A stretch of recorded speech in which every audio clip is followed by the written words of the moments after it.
அப்படி ஒரு விஸ்வரூபம் நம்ம வேட்டைக்கருப்பு மாதிரி வானத்துக்கும் பூமிக்குமா. அப்படியே நம்ம பெரியய்யாவை பார்த்த மாதிரி இருந்துச்சு. இதெல்லாம் ரத்தத்திலேயே ஊறி போனதியா. வேண்டான்னு சொன்னவன தானே எப்படி விலகி போகும். கடல் கடந்து போயிட்டு வந்தாலும் ரத்தத்துல ஊர்னது மாறுமா ஐயா? சிங்கம் எப்பவுமே சிங்கம் தான் ஐயா. அம்பானி ஃபேமிலி இல்லடா, அன்பான ஃபேமிலி. ஒவ்வொருத்தருக்கும் ஒவ்வொன்று மேல போறேன். எனக்கு என் குடும்பத்து மேலதான் போறேன்.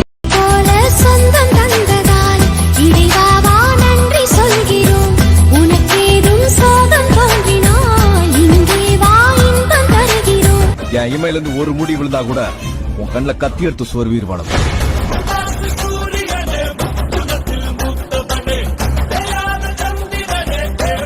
கொண்டாடு கொண்டாடு குதிச்சு குதிச்சு கொண்டாடு. மரியா சிங்கம் ரெண்டு நரம்புக்குள்ளே நட்பு உண்டு. சேர்ந்ததடா கர்வம் கொண்டு தெரிக்குது பார் நெருப்பு. குடும்பம் தான் சார் எல்லாத்தையோட. டென்ட் கொட்டாயில வாத்தியார் படம் பாக்குற மாதிரி எல்லாம் இருக்குது.